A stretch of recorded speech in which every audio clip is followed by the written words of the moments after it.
ఈ నెల 13 జరిగిన సార్వత్రిక ఎన్నికల్లో భాగంగా కడప జిల్లా పోరుమామిళ్లపట్నంలో ఉమ్మడి కూటమి అభ్యర్థి బొజ్జ రోషన్ తమ ఓటును వినియోగించుకున్నారు.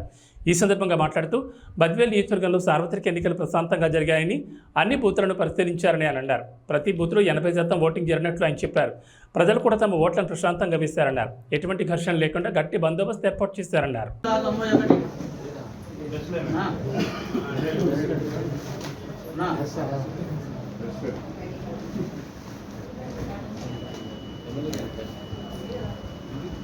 సార్ వస్తే చూపిస్తారు.